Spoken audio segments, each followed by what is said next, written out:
गुर्दों के जो अमराज हैं ख़ास तौर पर बहुत ज़्यादा बढ़ते जा रहे हैं हमारे यहाँ पे। जिस तरह मैंने बात की कि आधे से ज़्यादा जो है ना हमारे यहाँ पे रहने वाले लोग हैं वो गुर्दों के मर्ज़ में मुब्तला हैं, लेकिन उन्हें काफ़ी देर बाद जाके मेरे ख्याल से जब बहुत ज़्यादा मामला पेचीदा हो जाता है तब उन्हें पता चलता है कि हमें गुर्दों का मर्ज़ हो चुका है। तो ये क्यों है, क्या वजह है कि ये मर्ज़ बढ़ता जा रहा है? मैम एक्चुअली सबसे पहले तो मैं आपको जो है ना यहाँ पे एक बात नरेट करना चाहूँगा कि हमारे पाकिस्तान में मोस्टली डिजीज़ ऐसी हैं जिनको हम अर्ली तौर पे हम उनको डायग्नोज नहीं कर पाते क्योंकि लैक ऑफ नॉलेज की वजह से। इसी तरह गुर्दों का भी एक ऐसा मसला है जिसको हम अर्ली स्टेज पे इसके बहुत सारे सिम्टम्स होते हैं जिनको अगर हम नोट करना शुरू कर दें तो हमें इसका स्टेज 1 पे या इससे भी अर्ली स्टेज पे हमें पता चल जाता है। अच्छा। जैसे इसको अगर हमें गुर्दों का मसला हो तो सबसे पहले जो है ना वो हम इस पे देखते हैं कि हमें यूरिनेशन कितना हो रहा है। अगर हमें एक्सेसिव अमाउंट में यूरिनेशन हो रहा है तब भी गुर्दों का मसला होता है, और अगर यूरिनेशन कम हो रहा है तब भी गुर्दों का मसला होता है। और ये होता क्यों है कि हम इसके जो सबसे बड़ी वजह है वो डिहाइड्रेशन। जब हम डिहाइड्रेटेड रहते हैं तो ये प्रॉब्लम कॉज होता है इसमें। जब हम डिहाइड्रेटेड रहते हैं तो हम जब पेशेंट को बोलते हैं कि आपने जो है वो पानी पीना है तो उसका मतलब होता है कि उसने वो 1.5 लीटर की पानी की बोतल एक ही सांस में पी लेनी है तो उसकी हाइड्रेशन पूरी हो जाएगी। हाइड्रेशन को पूरा करने का जो बेहतरीन तरीका होता है वो ये होता है कि आप अपने पास एक पानी की बोतल रखें, या अगर आप ग्लास ले रहे हैं तो आप उसके अंदर सिप टू सिप पानी पिए।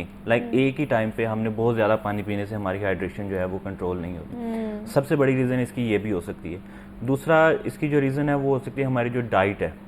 जब हम उसको सही तरह से एक मेन्यू के अकॉर्डिंग या एक अच्छे अंदाज में नहीं खाते तो वो भी जो है हमारे जो किडनी होती है इसको इफेक्ट डैमेज कर रहे होते हैं। ठीक, बहुत से अब लोग जो हमें देख रहे होंगे ख़ास तौर पर जब जिनको कोई बीमारी होती है तो ख़ास तौर पर वो कहते हैं जी डॉक्टर ने हमें कहा है कि आपने रोज़ा नहीं रखना है।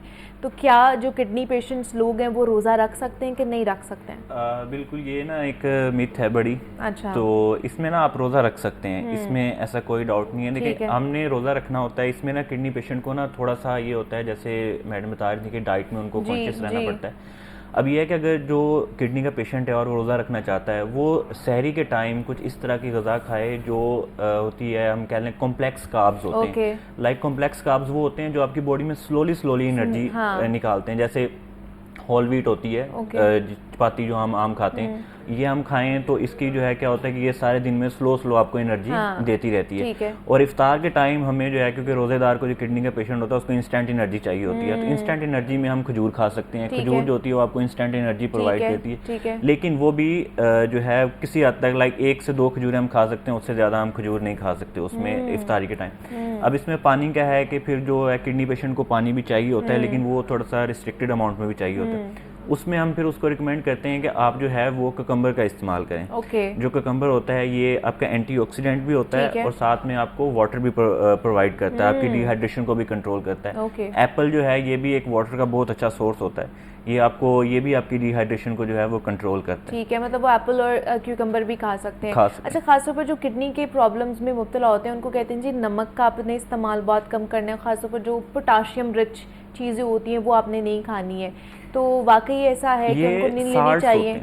ये साल्ट्स होते हैं, हमें साल्ट्स को जो है वो कंट्रोल करके यूज करना चाहिए। इसमें साल्ट नहीं, इसमें हमें शुगर भी कंट्रोल करनी पड़ती है। शुगर भी कंट्रोल करनी है, मीठा भी कंट्रोल करना है हमें। इसमें शुगर से मतलब जो मीठी चीजें हैं मैं उनकी बात कर रहा हूँ कि उसमें हमें जो हम जूसेस लेते हैं, लाइक जो आर्टिफिशियल शुगर, जैसे हम डब्बे वाला जूस जिसको कहते हैं, वो नहीं आप ले सकते। आप इसमें फ्रेश जूस यूज कर सकते हैं। आप इसमें जो है वो इफ्तार में आप लेमन भी यूज़ कर सकते हैं इसमें, लेकिन उसमें आप जो है वो नमक का इस्तेमाल नहीं करेंगे, वो आपके लिए अच्छा होता है। इसके बाद आप ऑरेंज जूस आप इस्तेमाल करते हैं, वो बहुत हेल्दी है आपके लिए। लाइक ऐसी चीज़ें जो हमारी किडनी के ऊपर जो है स्ट्रेस ना डालें, क्योंकि किडनी हमारी एक छननी की तरह होती है। तो जब इसके अंदर कोई इस तरह की चीज़ें आ जाएंगी, जैसे स्टोन आ गया तो जैसे छननी फट जाती है, तो ये वो वाला प्रॉब्लम क्रिएट करती है। तो वो आपको जो आपके टॉक्सिन्स है वो फिल्टर आउट कर नहीं उस तरह हो रहे होंगे जिस तरह वो पहले होंगे। तो ये बड़ा ज़रूरी है कि आपने देखना है कि आप कौन सी ग़िज़ा ले रहे हैं और किस तरह की ग़िज़ा ले रहे हैं।